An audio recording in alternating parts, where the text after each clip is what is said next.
Okay, and looks like we're ready to go.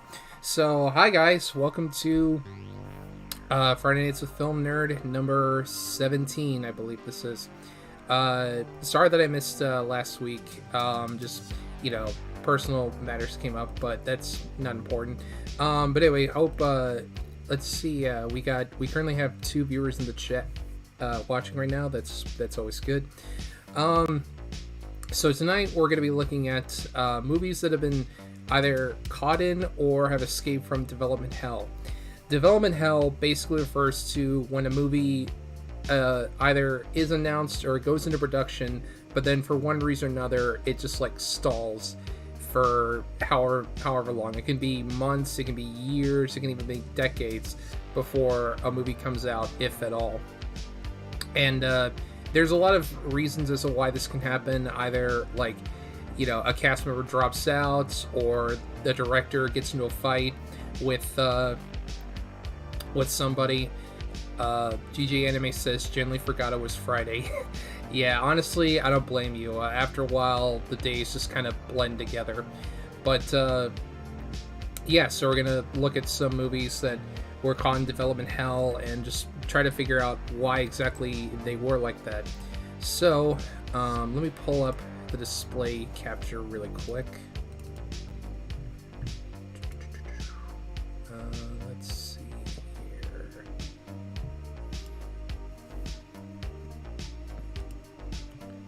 Okay, let me go to my window here. Yeah, I know, I'm never prepared for this. Okay, let me just...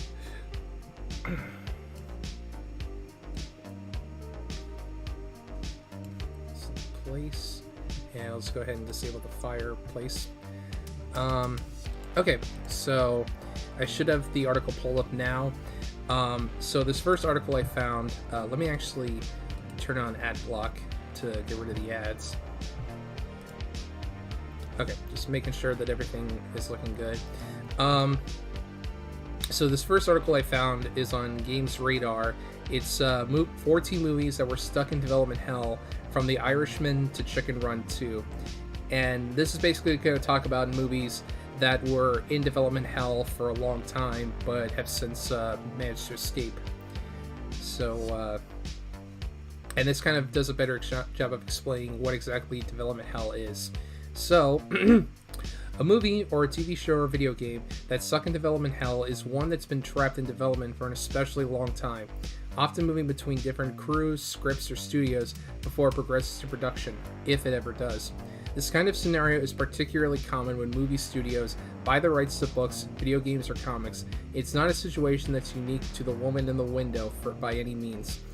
So let me just double check the stream real quick, just making sure everything looks good.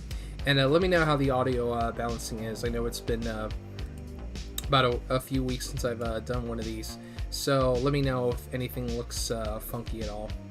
But funky in a bad way. Anyway, so the first movie on the list is The Woman in the Window, which I'll just read through what happened with this. So The Woman in the Window started its journey to the big screen when the rights to the novel were acquired in 2016. Director Joe Wright was hired in 2018, as well as cast members Amy Adams, Julianne Moore, Gary Oldman, and Wyatt Russell, and filming took place soon thereafter. Originally intended for release in 2019, The Woman in the Window tested poorly with audiences, and the production brought Tony Gilroy on board to oversee reshoots, pushing the movie back to March 2020. However, the COVID-19 pandemic led to further delays and a change of studio. 20th Century sold the rights distribution. 20th Century sold the rights distribution rights. Well, that's wrong.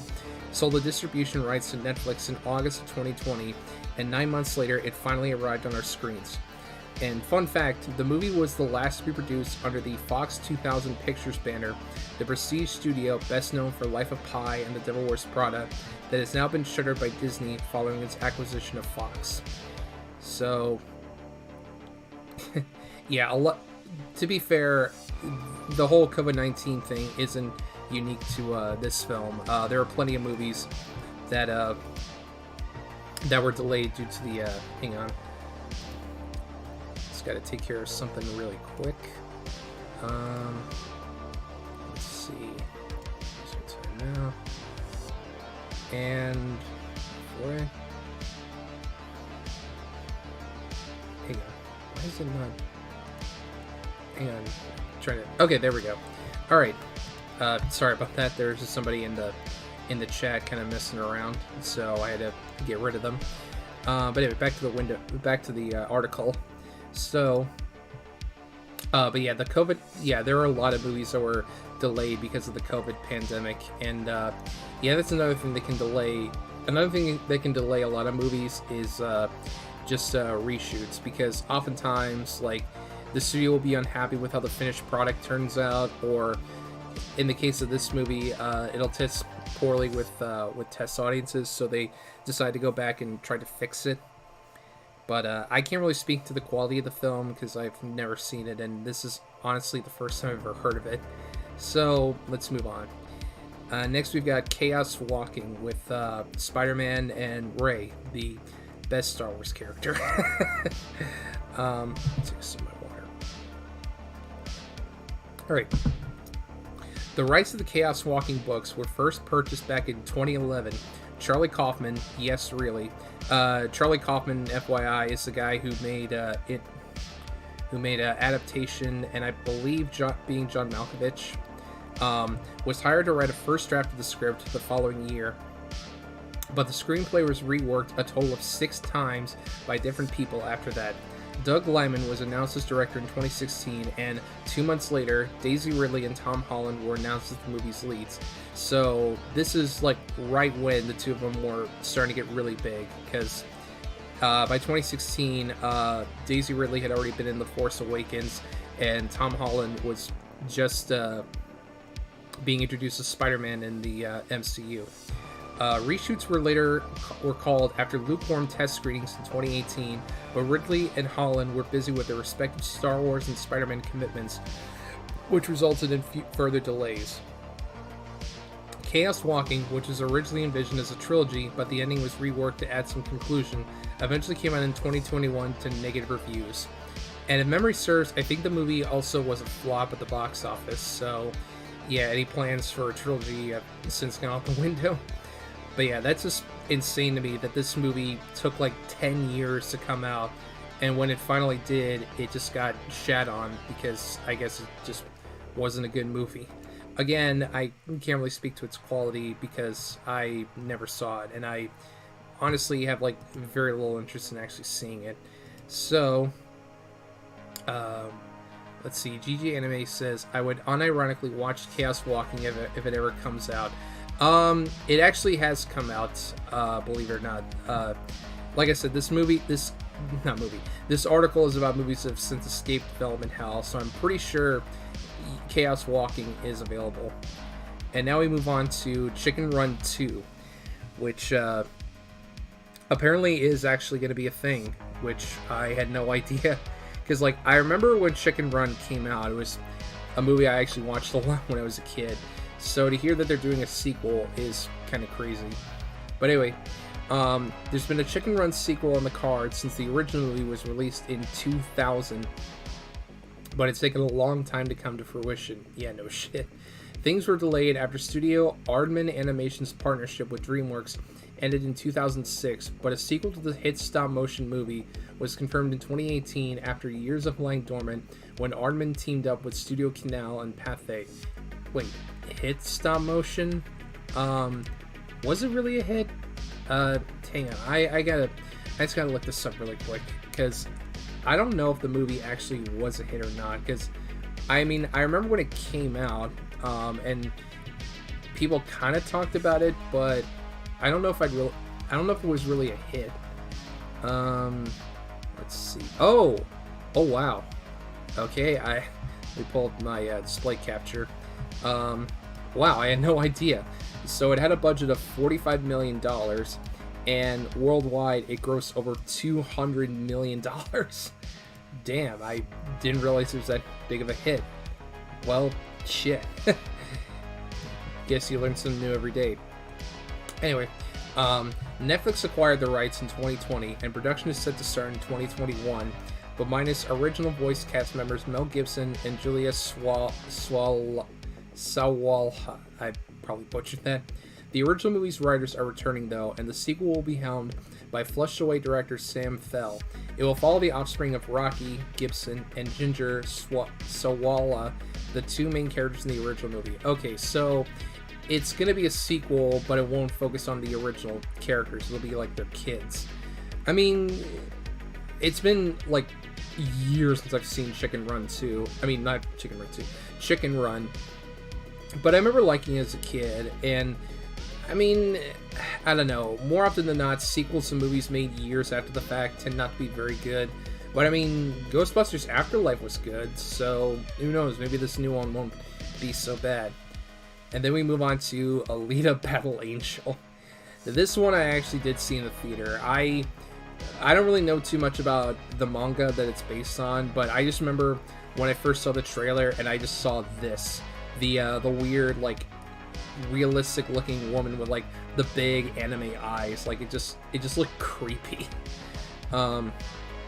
Anyway, Alita Battle Angel was released in 2019, but it had been in development since the early 2000s. First announced in 2003 with James Cameron attached to direct, and filming due to start in 2005. Production was repeatedly delayed due to Cameron's work on Avatar, and later its many sequels. Robert Rodriguez finally took over as director in 2016 after being hired to condense Cameron's screenplay and notes, with Cameron still on board as producer. It received mixed reviews but made over $400 million worldwide, making it Rodriguez's highest-grossing movie ever. Alita Battle Angel has since won over a loyal fanbase who has used social media to lobby for a sequel.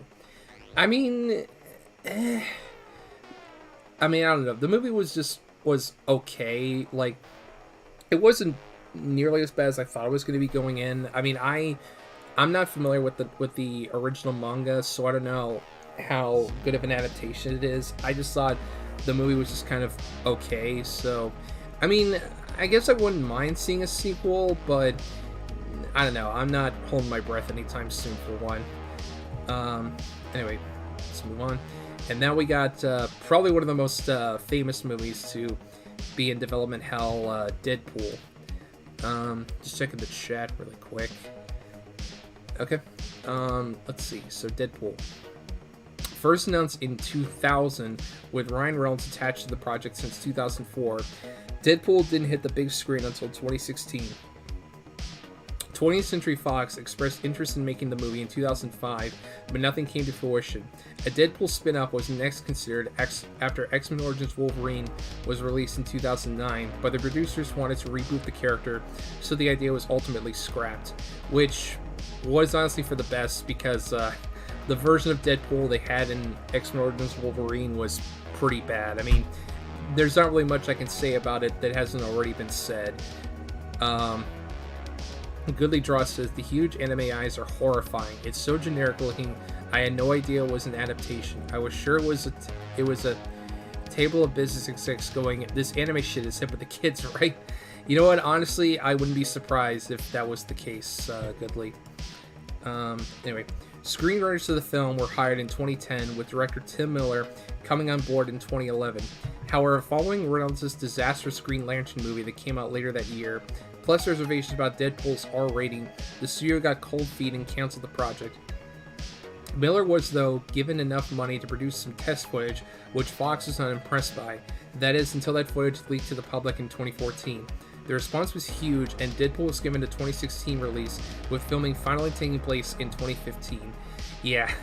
Well, to kind of go even further into that, because I know a little bit about the story of the making of Deadpool.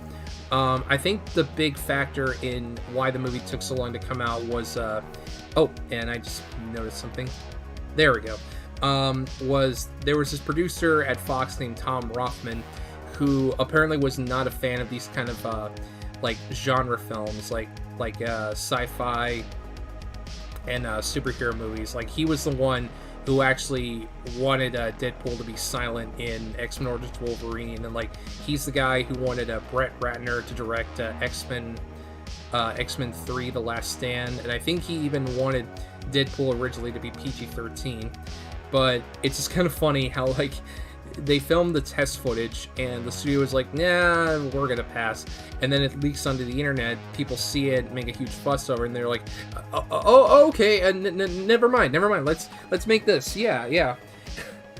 I mean, you know, kudos to the internet, you know, they got it finally made, and you know, it was a pretty good movie, and I like the second one, but who knows, you know, if and when we'll ever get a third one. Anyway, moving on. Next, we got The Irishman and the weird de-aged Robert De Niro. I almost said Robert Downey Jr. Robert De Niro and Al Pacino. Anyway, so despite being in development since 2007, The Irishman wasn't released on Netflix until 2019. Based on I Heard You Paint Houses, a non-fiction book by Charles Brandt about the alleged mafia hitman Frank Sheeran, Brandt consulted with director Martin Scorsese and screenwriter Steven Zaillian on the script, which led to rewrites and do-overs. These caused delays to production, which resulted in the movie losing its place on the release calendar. In fact, Scorsese went on to direct 3 more films: 2011's Hugo, 2013's The Wolf of Wall Street, and 2016's Silence, before The Irishman eventually started production. It wasn't until 2017 that Al Pacino and Joe Pesci officially joined the cast, with Pesci coming out of retirement, and filming started later that year. The movie received positive reviews and 10 nominations at that year's Oscars. And it's admittedly been since 2019 that I saw it, but, you know, weird CGI aside, I remember the movie actually being pretty good. I mean, I wouldn't call it one of Scorsese's best films. Like, I wouldn't say it's on par with something like Taxi Driver or Raging Bull or Goodfellas or Casino, but it was pretty good. It was definitely more a return to form for Scorsese. Anyway, moving right along, and now we get to one of my favorite films of the last couple years, Mad Max Fury Road. I'm a huge fan of the Mad Max movies. Like, the original film, I think, is an exploitation classic. Mad Max 2: The Road Warrior might be my favorite of the franchise, but it's hard to say. But even still, like, it's easily one of the best, like, sequels, or, well, not just sequels, but just best movies in general that I've ever seen. I love that movie. And then Beyond Thunderdome was, it's okay, I guess. I mean, it's not it's not terrible, but I don't know. Once the kids got brought into it, I just kind of lost interest. But anyway, so let's get on to Mad Max Fury Road.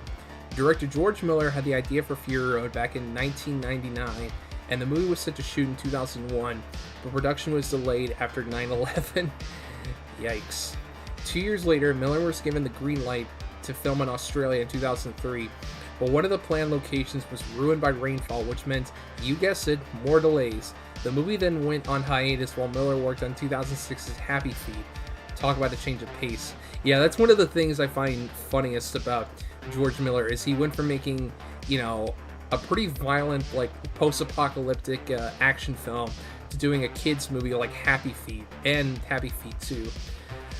Anyway, Tom Hardy was eventually cast as Max in 2010.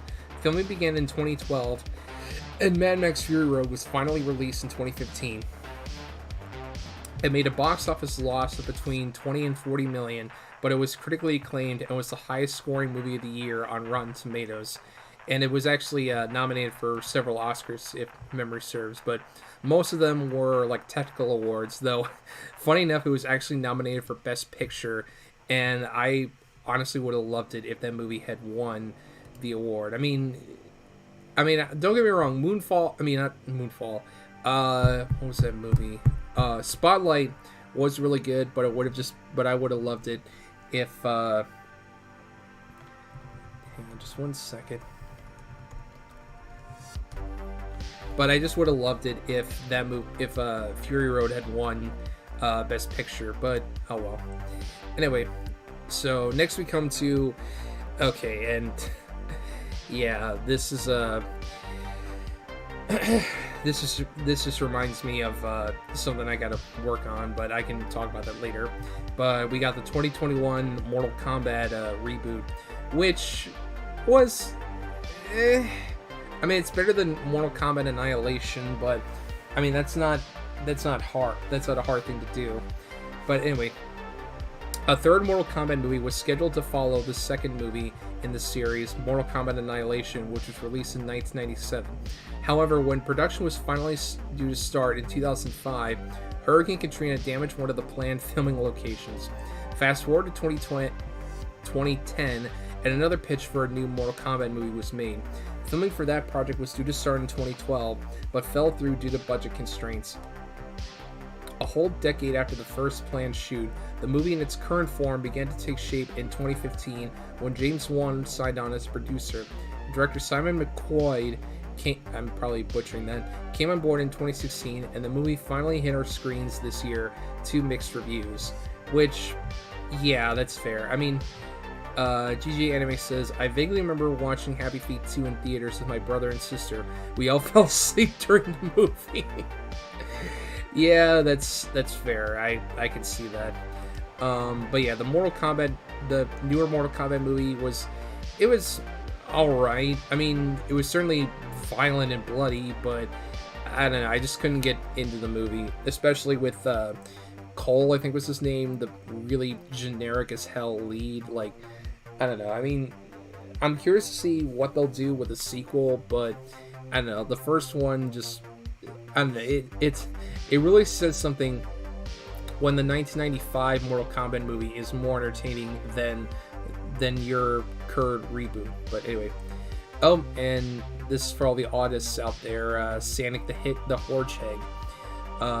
A movie about Sonic the Hedgehog was in development from the early 90s, but nothing really happened until Sony acquired the rights in 2013 and a production team was hired. The rights were then picked up by Paramount in 2017 after Sony dropped the project, and filming took place in 2018. The movie was meant to be released in 2019, but this was delayed to 2020 after negative responses to the first trailer resulted in a last-minute redesign of the titular Hedgehog's appearance. The movie did well at the box office, and a sequel, imaginatively titled Sonic the Hedgehog 2, is scheduled for release in spring 2022. Yeah, I still remember when that happened, because I do vaguely remember when the movie was supposed to come out back in 2019, but you know, then the trailer came out and we all saw what Sonic looked like, which actually, I mean, I'm sure all of us in here know what Sonic was supposed to look like originally, but just for those of you who haven't seen what it was supposed to look like, okay, let me just pull it up on screen.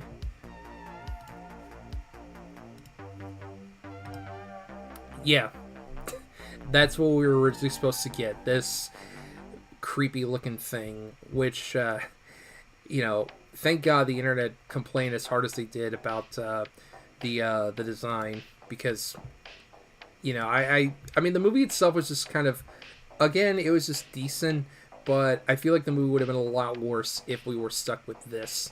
So thank God that they went in the direction they did with it, and I'm looking forward to the sequel. I mean, again, my expectations are kind of tempered because the first one I just thought was all right. So, we'll wait and see. And then we come to what, in my opinion, was one of the worst movies of last year, Space Jam: A New Legacy. All right. So, after the original Space Jam movie came out in 1996, a sequel was in the works all the way back in 1997. Production was planned to start in 2003 after the release of Looney Tunes Back in Action, but the Space Jam follow-up was cancelled after Back in Action's poor box office performance. In 2014, Warner Bros. Officially announced the development of a sequel starring LeBron James, and F9 director Justin Lin was brought on board in 2016. However, Lin then left the project in 2018. Filming for Space Jam: A New Legacy finally began in 2019 with Malcolm D. Lee directing. Yeah, I don't know. This is definitely, because I mentioned before, like, sequels to movies made years after the fact. JT Cobb in the chat says, especially with the OG Sonic design's disturbingly human teeth. And GJ Anime says, I still believe the theory that they made Sonic look like a rat to draw more attention. You know what? I honestly can kind of believe that. Like, I wouldn't be surprised. Like, I honestly wouldn't be surprised if there's a cut of the movie floating around out there with the original Sonic design. And I'd be really curious to see that cut, just to see like how much differently the movie would have played out if they had stuck with the original design. But yeah, I mean, with Space Jam, like, that's definitely a case of, like, not only is it a sequel made like years after the fact, but it's also like, did we really even need a sequel? I mean, don't get me wrong, I grew up watching Space Jam. I mean, it was one of my favorite movies as a kid, but I mean, I'm not gonna come out and say the movie was amazing or anything. Like, it's not good. So I don't know. And not only that, but the new movie, it honestly should have just been called Warner Brothers the Movie, because that's all it is. It's just a giant advertisement for all of Warner Brothers' other properties. I mean, hell, in this screenshot alone, you can see like a bunch of other Warner Brothers characters. Like, you can see some of the War Boys in the background. I know that there were like some extras in the background dressed up as like characters from Batman Returns. There are the Droogs from A Clockwork Orange. There's like Pennywise, stuff that every kid, I'm sure, has seen. And CC tried to scare me with a boo. Well, boo to you too. But yeah, the less said about Space Jam: A New Legacy, the better. And hey, here's something pretty topical. The Uncharted movie that's coming out this weekend, which, I'll be honest, like, I liked the Uncharted games, but I'm probably not going to see the movie just because, I don't know. I mean, I like Tom Holland as an actor, but I just can't buy him as Nathan Fillion. Like, I mean, not Nathan Fillion, Nathan Drake. I probably said Fillion because I was thinking of that fan film from years ago that honestly would have been a much better Uncharted movie than what we actually got. But anyway, let's read about this. A movie based on the Uncharted video game first went into development in 2008, but the title has had a rocky road to release. The project has been through a total of 7 directors, with everyone from David O. Russell to Sean Levy at the helm at some point. David O. Russell being the director of Silver Linings Playbook and American Hustle, and Sean Levy being the director of Free Guy. In fact, the project has been in the works for so long that Mark Wahlberg, who's been on board since 2010, now plays mentor character Sully rather than mentee Nathan Drake. That role now belongs to Tom Holland, who was cast in 2017. Filming finally began in 2020, and the Uncharted movie is due to hit the big screen in 2022. And honestly, like a younger Mark Wahlberg probably would have been a much better Nathan Drake than Tom Holland, but I still think, again, that a bit of a younger Nathan Fillion would have, like, that fan film, I still maintain, is like the best Uncharted movie that we could ever hope to get. But unfortunately, we'll never see that. be realized. So, and considering the reception I've already heard for the new Uncharted movie, it seems like I'm not the only one who's like, yeah, this doesn't look too good. But anyway, and now we move on to Venom, which, funny enough, is actually directed by the same guy who made the new Uncharted movie, Ruben Fleischer. And I gotta check some on Discord really quick. Yeah, let me... Okay, cool. Just double checking. Anyway, Venom. A movie adaptation of Venom had been in development since 1997 when a script was pitched to New Line Cinema. In 2007, a Spider-Man spin-off about Venom was announced and a new script was written in 2008, but this movie ultimately didn't go anywhere. I'm guessing because they said 2007, it was probably meant to be a spin-off of like Spider-Man 3, which had Venom as one of the villains, but I don't really know how you can make a spin-off of that, considering that at the end of Spider-Man 3, Venom dies. But oh well. In 2013, there were plans to establish a new Sony Marvel Extended Universe, but the project was canceled in 2015. The idea was resurrected in 2016 after the success of Deadpool, and filming began in 2017 with Tom Hardy in the lead role of Eddie Brock. The movie was released in 2018 and was a box office success. A sequel, Venom Let There Be Carnage, is on the way. Yeah, that's kind of the funny thing about Venom, is that most everybody hated it, and it got pretty terrible reviews, but it was actually one of the highest grossing films of 2018.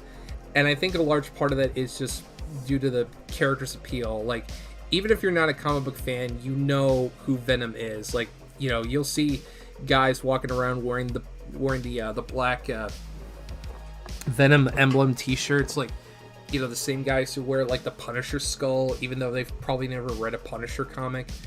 But yeah, it's kind of funny they mentioned that the idea was resurrected after Deadpool came out, because that movie was rated R and both Venom movies were PG-13. And honestly, I think Venom would have done much better if it were, well, not necessarily done much better, would have been a better movie if it were rated R. Let's see, JD Cobb in the chat says, remember when WB cut out Pepe from A New Legacy for being insensitive, but then they had the balls to include the Droogs in the background? Yeah, that's what I said earlier. Like, one, what kid is going to know what a Clockwork Orange is? And two, like, it's weird that they would take out one rapist for 4 more rapists. Actually, you know what? Fuck it. Let me pull up the fireplace real quick, because sorry, just thinking about Venom just reminded me of one of my favorite shit post videos, and I know that Rogue has shown this before, but just thinking about Venom, I can't get it out of my head. I just really want to see it. Okay.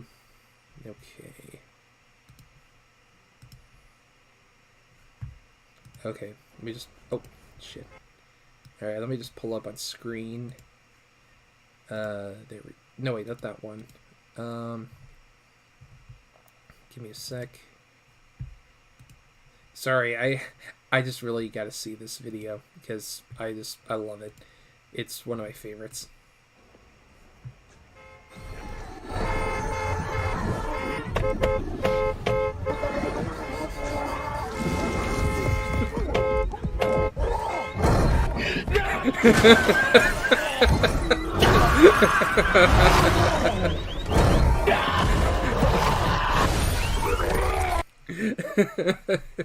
Good. Fuck him.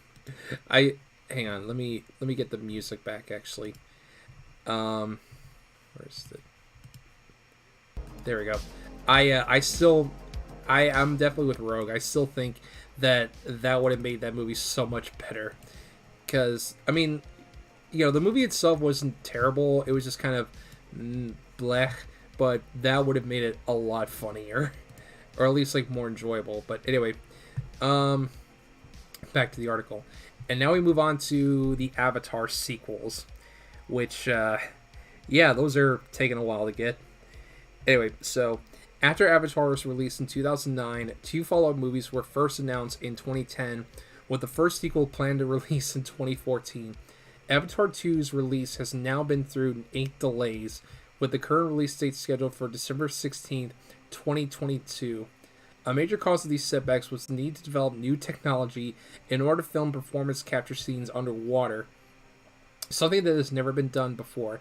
Filming for Avatar 2 and 3 finally began in 2017, and the last three sequels are now to premiere in 2022, 2026, and 2028. I mean, damn, James Cameron. Um, oh, shit, I just realized. There we go. Sorry about that. GJ Anime says, we're talking about WB. They pretend Speedy Gonzalez doesn't exist despite Hispanics actually liking him. Yeah, that's kind of funny how that works out. But then again, since Wondu Studios actually listened to their audience. So, but yeah, as far as the Avatar sequels go, like, I mean, does anybody really care anymore about Avatar? I mean, that movie came out like a decade, like over 10 years ago. You know, I doubt anybody's really clamoring for those sequels. So, I don't know. At this point, it just feels like they're just wasting money on something that nobody's going to give a shit about. But that's neither here nor there. So, next we go to Bill and Ted Face the Music, which I still need to see this movie. I haven't seen it yet. And I love the first two Bill and Ted movies. Bill and Ted's Excellent Adventure and Bill and Ted's Bogus Journey are really, I mean, they're dumb, but they're also just really fun. And part of me actually kind of likes Bogus Journey a bit more just because of how like weird it is. But anyway, I still really need to see Face the Music. So after Bill and Ted's Bogus Journey came out in 1991, it wasn't until 2010 that star Alex Winter first mentioned that a third Bill and Ted movie was in the works. Apparently, a threequel wasn't immediately considered, and progress was slow as investors were reluctant to get involved. However, after the success of 2014's John Wick, featuring Winter's co-star Keanu Reeves in the lead role, things started to move forward with greater urgency. In 2016, Winter revealed that the movie had a script and a director, and filming took place in 2019, with Bill and Ted Face the Music releasing in 2020 to positive reviews, which, that's good to hear. CC says Blue Pocahontas. I mean, yeah, that's basically what it was. I mean, it was, you know, Pocahontas and Dance with the Wolves and whatever other movies you can name that are just like that. But yeah, I still need to see Bill and Ted Face the Music because I've heard it's supposed to be pretty good. And then we move on to Dallas Buyers Club, which I remember seeing this movie like back when it came out. I haven't seen it since, but I remember this movie actually being really good. And I remember Matthew McConaughey and Jared Leto won Oscars for the movie, and I think they deserved it because they both did a really good job. But anyway, the screenplay for Dallas Buyers Club was first written all the way back in 1992. Screenwriter Craig Borton visited the real-life Ron Woodruff a month before he died to interview him.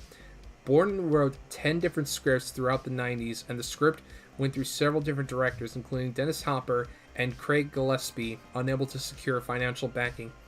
Matthew McConaughey was cast in the lead role in 2009, and filming finally began in 2012 with Jean-Marc Vallée directing. I'm sure I butchered that. Released in 2013, the movie won 3 Oscars, including Best Actor for McConaughey and Best Supporting Actor for his co-star Jared Leto, which again, I think they deserve those awards. I think they both did a phenomenal job, and I mean, again, it's been like since 2013 that I've seen it, but I remember that movie being genuinely really good. Hell, it even made me kind of like Jennifer Garner in a movie. I mean, not that she's a bad actress, but I just always saw her as just kind of like, you know, that woman. But anyway, let me just... Sorry, just kind of checking stuff on Discord. Okay, anyway, so let's get back. And I think that's the end of the list. So let's move on to the next one I got here. 10 movies stuck in development hell that people want to see, according to Reddit. So, yeah, I'm sure we're gonna get some real insight here, you know, given that it's from fucking Reddit. Okay, so god damn it, every now and then there's a movie announcement that gets film buffs excited, but the studio annoyingly doesn't follow through on its promises. However, the movie is never canceled, and it forever remains in development hell. There are so many great ideas dwelling there, and Redditors have their own favorites. So, let's see what, and there's another one from, according to Reddit. So let's see here. The first, oh yeah, this one I had heard about for a long time. That Quentin Tarantino actually wants to do a Star Trek movie. Anyway, it has been well documented how much celebrated director Quentin Tarantino wants to make a Star Trek movie. The idea is almost impossible to imagine, as the director's gruesome revenge stories, full of colorful language, don't really match with the slow moving and methodical sci fi series. But that's exactly why audiences want to see it, especially mid 007 mid. The Redditor asks, can you imagine how crazy it would be to bring Tarantino's sensibilities and dialogue to Star Trek? And there'd be nothing more interesting than Spock and Captain Kirk riding around the final frontier talking about quarter pounders and massacring their enemies. Unfortunately, it might not ever happen as, according to the Hollywood Reporter, Star Trek's creator's son rejected Tarantino's script. I'm sure he probably rejected it when he saw, how many scenes there were in the script of women's feet. Ew, Reddit. Yeah, I agree. GG anime. It's quite the wretched hive of scum and villainy, as they say. But I don't know. I mean, I love Tarantino. Like, jokes about this foot fetish aside, I do genuinely like his movies. And I mean, I'd be curious to see what a Tarantino Star Trek movie would be. But I'm also kind of glad that he didn't make it, because I can't imagine what that would be like.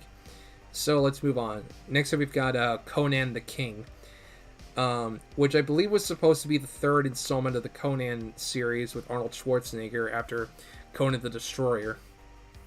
So let's see.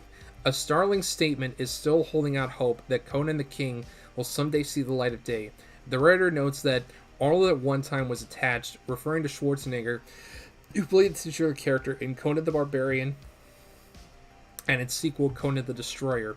So many different directors and producers have been attached to the project over the years. It's also one of the many unrealized Wachowski sisters projects, as the Matrix directors are developing it at the same time as The Matrix Reloaded, and even giving it the exciting title King Conan, Crown of Iron. Which, again, this is another one I'm glad didn't really happen, because given the Wachowskis, penchant for not really having a hit after The Matrix, like, this one probably wouldn't have been good. I mean, but, like, them being transgender aside, I do kind of want to go on a quick rant about the Wachowskis. Like, the thing about the Wachowskis that I'll never understand is how they're able to, like, still have careers despite the fact that every single movie they've made after the Matrix films bombed. Like, Speed Racer came out, that was a bomb. Cloud Atlas came out, that was a bomb. And Jupiter Ascending came out, that was a bomb. And now their most recent film, The Matrix Resurrections, I believe it's the Resurrections, that movie came out, and that also bombed. So, I don't know, it's just crazy to me that they can just make bomb after bomb after bomb and still have careers in Hollywood. Like, I just don't get it. But anyway, that's the end of my dumb rant, so let's move on. Oh, Metal Gear Solid. Anyway, let's see. An adaptation of one of the most groundbreaking stealth video games ever, Metal Gear Solid has been in development since 2006. But 15 years later, audiences are still waiting for the first great video game movie. I mean, we kind of already have that. We have Mortal Kombat 95. However, it looks like the video game adaptation is finally getting off the ground, as Oscar Isaac has been cast as Solid Snake. Yeah, I can see that. I mean, Oscar Isaac's a good actor, and I could see him pulling off Solid Snake. Though they want nothing more than to see the movie come to fruition, King Gatsu is still so skeptical that it'll ever happen. The writer claims that they won't believe the rumors that the movie is in pre-production again with Oscar Isaac tied to the project until I see a trailer. In fairness, the casting announcement was over a year ago, and there's been radio silence ever since. Well, it's probably just because they're still in production of it, and, they want to keep it as tight-lipped as possible. But, I don't know, I mean, I'm curious to see if this ever does happen, how it'll turn out, especially with Oscar Isaac playing Solid Snake, but, JT Cobb says failing upward. Yeah, pretty much. And GG Anime says, I actually liked Speed Racer. I mean, I've heard some people defend Speed Racer. I never saw it. I just know that it was a pretty massive flop when it came out, and it was pretty trashed by critics and audience at the time. So, again, I'm just going off of that. I mean, I would be curious to check it out, but again, I'm not in any rush to see it. But anyway, let's move on. And then we got, I remember this one, Men in Black 23. So, okay, so Men in Black and 21 Jump Street, the newer movies, are owned by Sony Pictures. And there was some executive who apparently had the bright idea of taking these two properties that are very polar opposites of each other and combine them. And somebody actually thought this might work. So 2012's reboot of 21 Jump Street helped pave the way for the now popular trend of movies being self-aware. I mean, that's debatable, but sure. The movie made jokes at the original series' expense, and the sequel took it even further, as the finale posited ideas for over 20 sequels, including 32 Jump Street, Fireman's School, and 43 Jump Street, Mariachi School. Following 22 Jump Street, there were talks between Sony and Jonah Hill about a crossover with Men in Black, and MIB 23 is a crossover that audiences didn't know they wanted until they found out it was in development. It would be the most meta and self-aware follow-up possible. Sonny Winter accurately points out that it definitely couldn't have been worse than the most recent MIB movie. Which, yeah, there was one a few years ago, like Men in Black International or whatever, that I don't think anybody saw because that movie flopped. And as far as this goes, like, honestly, I kind of wish it actually was made because it sounds so ridiculous. Like, it probably would have been a disaster, but it would have been a glorious disaster. So I'm actually a little upset that it never came out. But, I mean, not that it would have been good, but it would have been entertaining. Just for how batshit insane it is. Anyway, oh yeah, Tron 3. So, it's hard to believe that Disney would even go ahead with a third Tron movie, as the series has proven twice now that it isn't successful. Though the original movie is a cult classic, it was a financial disaster for the studio when it was first released in the 80s. Tron Legacy, which came out 2 years after Tron, was a box office bomb too. However, though it sounds more hopeful than anything, Neon notes that the threequel is by all accounts still happening, but sounds more like a reboot than the Legacy sequel I crave. And, I mean, Tron, let's see, JT Cobb says, wasn't this during the time when Sony was desperately trying to create a big franchise after the Amazing Spider-Man 2 failed? Yeah, I think it might have been, because, I remember with that movie, they were really trying to, like, establish, like, a new, like, Spider-Verse or whatever, but it ultimately did not take off. I mean, it's kind of taking off now, but it's more kind of a slow roll than anything. But as far as Tron goes, like, I like the first Tron, and I'll even defend Tron Legacy.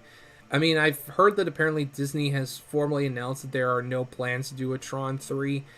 I mean, on the one hand, I'm disappointed, but on the other hand, I'm not surprised because, I mean, the first two movies bombed at the box office, so why would they even bother with the third one if the first two didn't make money? So, it's a shame that it probably will never happen, but again, it is what it is. So next we go to Megalopolis. I guess this was going to be a Coppola movie. Despite being one of the greatest ever American filmmakers, Francis Ford Coppola has been out of the game for a while now. The Godfather director hasn't made a movie in years, but there's one project of his that's been talking about for close to 2 decades.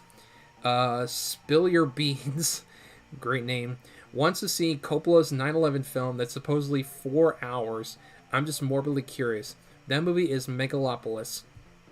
Though the movie isn't specifically related to the disaster, there are a lot of parallels between the two, as Megalopolis is about rebuilding New York in the modern day. The director is now making some big moves to make the long-talked-about movie come to life, as Coppola is currently trying to cast the film. Huh. I mean, this is the first time I'm hearing about it, but I mean, I'd be curious. Because, I mean, Coppola has made some great movies. I mean, of course, he made The Godfather 1 and 2 and Apocalypse Now. But then again, he also has made movies like Jack, so I don't know. He's not really like a director like Martin Scorsese who managed to survive the new Hollywood movement and still make great movies. Like his career kind of fizzled out with along with guys like Brian De Palma. So who knows? Anyway, and then we come to Sherlock Holmes 3, which would be the third film with Robert Downey Jr. and Jude Law. So BBC's modern take on the character Sherlock has become the gold standard of Sherlock Holmes adaptations, but that doesn't take anything away from how entertaining the Robert Downey Jr.-led blockbuster movies are. They may not be as clever, but they're just as entertaining and have some epic set pieces, and Sherlock Holmes 3 has been in development ever since 2011. Paper Dragon notes that if it followed the last release date announcement, it would have been out this week, as Warner Brothers announced the release date of December 22nd, 2021, back in 2019. Director Guy Ritchie has been very busy lately, as he has directed 3 movies in the past 3 years, has another one out in March, and is currently shooting his next one, so who knows when he'll ever have the chance to get to direct Sherlock Holmes 3. I mean, I like the first 2, and it would certainly be cool for there to be a third one, but again, I'm not really holding out hope for it. So, next up we got National Treasure, another third movie, National Treasure 3. While Disney is seemingly working hard to resurrect Tron, they're leaving franchises that were actually successful on the shelf. The 2 National Treasure movies released in the 2000s grossed a combined total of $800 million at the box office, but fans, including Blong staff, are still waiting for the third movie. There has been some movement, but Disney has been awfully cavalier about it and are clearly in no rush. There's also a TV series adaptation development, and as the studio is pushing Disney Plus hard, it's more likely that fans will see that before a movie. I mean, I've seen the movies, and I think they're okay, but I'm not really clamoring for another one, so it's kind of whatever. Next, we get Constantine 2, which I vaguely remember catching some of it on TV, but I don't know if I ever saw it all the way through. But anyway, though critics weren't kind to it when it was released and it didn't have the best reception from audiences, it seems as though people have reassessed Constantine in recent years. The movie has a huge fan base, and though it might have something to do with the Keanu Reeves renaissance the world is currently living through, there's no denying the film's fascinating premise. Felix wants desperately to see the long-development sequel, noting that Keanu Reeves even says he wants to do it. The supernatural flick is one of the best Reeves-led action movies, and given that the actor is so popular again, there's no better time to strike than now. I mean, yeah, I guess it could probably work. I mean, as the article notes, Keanu has kind of resurfaced in popularity ever since John Wick. I don't know, I mean, I'd be curious to see it, but I don't know. Again, I think it's just this whole thing of like, do we really need sequels to these movies, especially like years after the fact? Like, does anybody really care anymore? Sorry, I'm just checking something on Discord really quick. Okay. All right. And next we go to At the Mountains of Madness from Guillermo del Toro.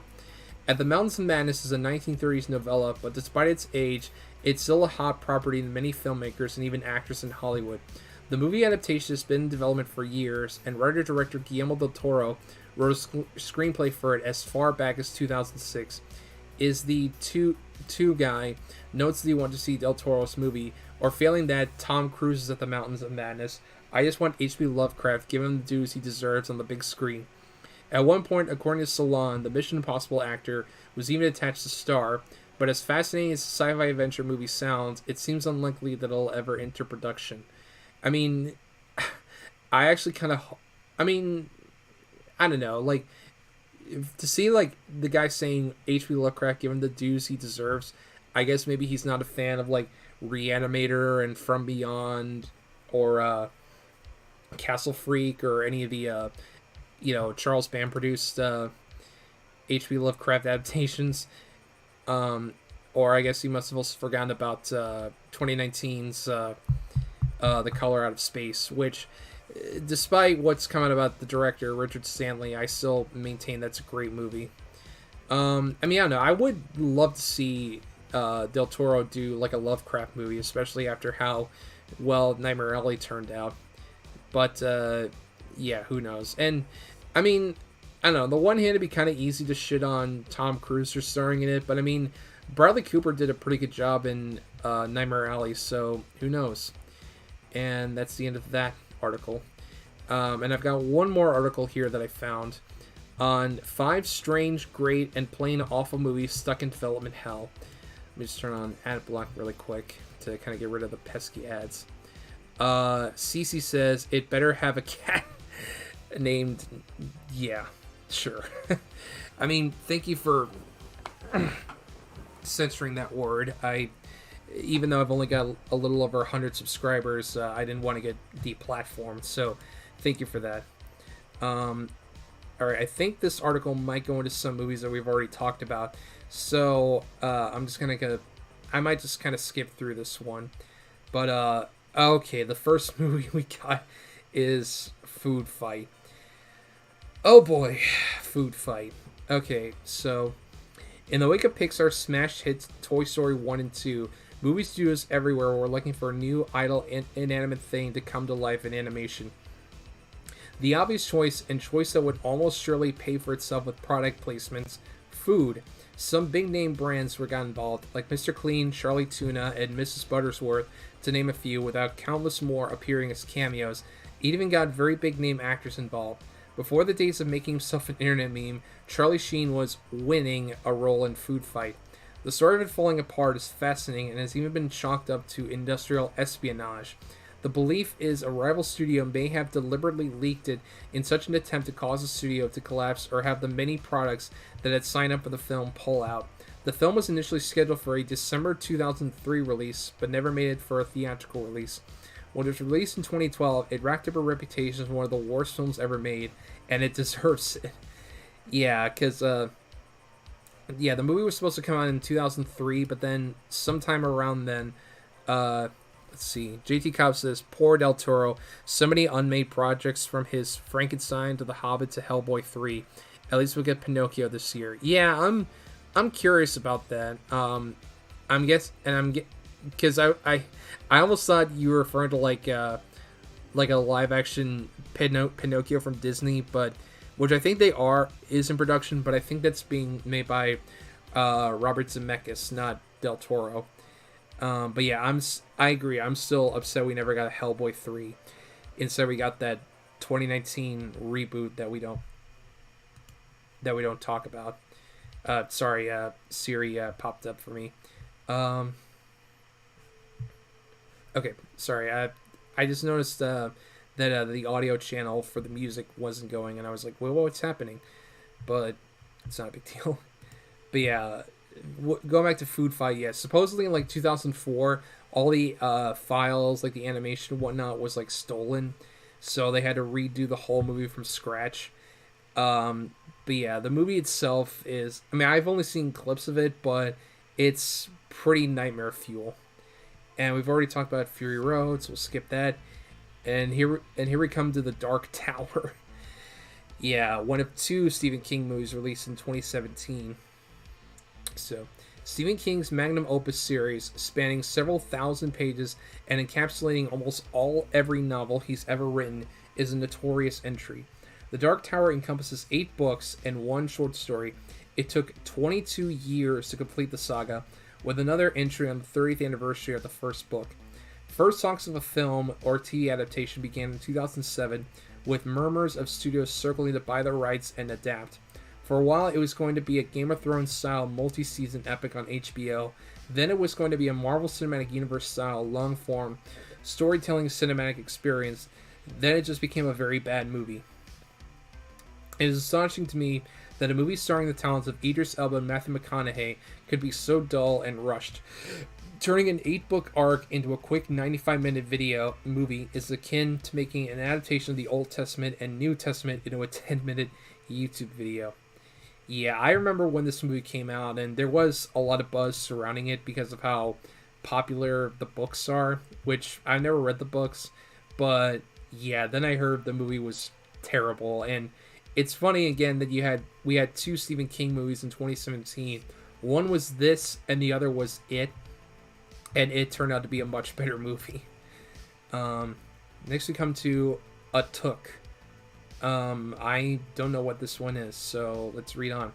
A movie so renowned for its development in limbo that it's supposedly part of a curse. A Took, based on the book The Incomparable A Took by Mordecai Rickler. Sorry if I mispronounced that. Was first required for a cinematic adaptation in 1971 by Norman Jewison of Fiddler on the Roof and Moonstruck. The book follows a Canadian Inuit who moves into a major city and becomes a caricature of big city living, but is co-opted by locals as a hero of Canadian nationalism. Several attempts were made to cast the film, but every director who expressed interest in the lead role died, and the legend states even being in the presence of those reading the script can trigger the curse. John Belushi was the first to fall victim, with the actor reading for the role in early 1982 before dying just a few months later in March of that year. Various others to have died after interest was expressed include Chris Farley, John Caney, and even those who knew of the script such as Michael O'Donoghue and Phil Hartman.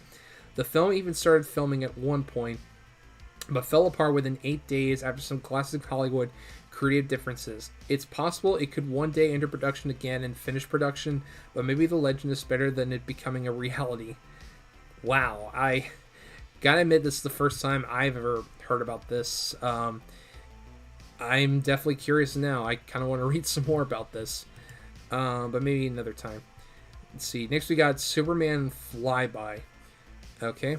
There were several attempts after the Christopher Reeves films finished to reboot Superman, and most of them never got to see the light of day. One of the most interesting of these Superman projects that got stuck in development hell was Superman Flyby. J.J. Abrams was drafted by Warner Brothers to write a new Superman film around 2000 and turn in his script with hopes he could direct it, but was turned down.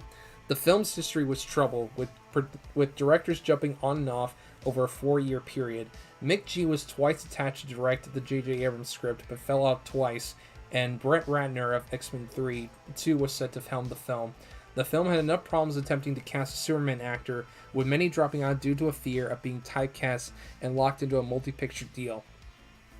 Henry Cavill even screen tested for the film, but would have to wait another decade to be cast as Superman in Man of Steel. The logistics of casting and issues behind the scenes of where to shoot doomed the project, and in the end the studio ran with Bryan Singer's Superman Returns script. Since then, the entirety of J.J. Abrams' script for Superman Flyby has been released online. So this is another one I just now heard about. I mean, I knew about like Superman Lives, I think is what it was called. The one with Nicolas Cage as the Man of Steel, which, I mean, I don't know. I still kind of wish that it happened because that sounds like it would have been another just glorious disaster. So, I don't know. I mean, it's disappointing this didn't happen, but, you know, maybe it was for the best. And, okay, I think that's all the articles. So, let me just pull up the fireplace, go back to scene. So, there we go. Those have been a couple movies that either, you know, languished in development hell or managed to escape development hell after so long. I think the lessons we can kind of take from this are that there's not like one reason why a movie is stuck in development hell. It can be a number of reasons. Either like, you know, the studio loses the rights to them, people drop out of it, you know, actors are changed out, directors are changed out. In some cases, people like die along the way. Production gets stalled. You know, it can be any number of reasons why a movie either never sees the light of day or it takes a long time for said film to see the light of day. And JT Comp says, Flyby, ILM would have also had Krypton not blowing up and Luthor being a Kryptonian. It's definitely a good thing it wasn't made. Okay, yeah, that makes sense then. That's a good thing then it wasn't made. But, you know, it's just the nature of Hollywood. Like, sometimes a movie will get made and sometimes it just never happens. You know, sometimes it's a missed opportunity, sometimes it was probably for the best. But at the end of the day, like, just the fact that any movie gets made at all is remarkable, given all the things that can go wrong behind the scenes. But I've looks like I've gone a little over my usual runtime. So I guess I'll just go ahead and start wrapping things up. So let me just make sure that I've got all my shit pulled up.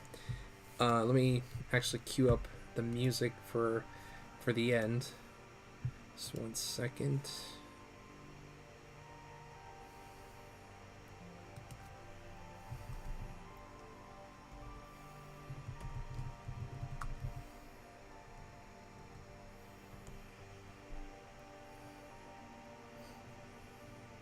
Okay, I got it pulled up.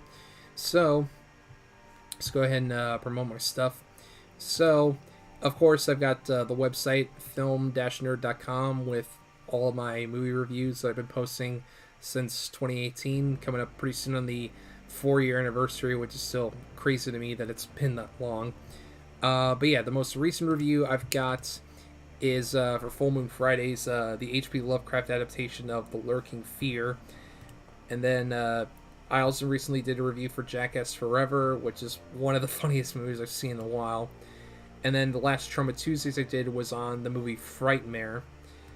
And before Lurking Fear, I did the Empire Pictures film, The Dungeon Master, which that was interesting, to say the least.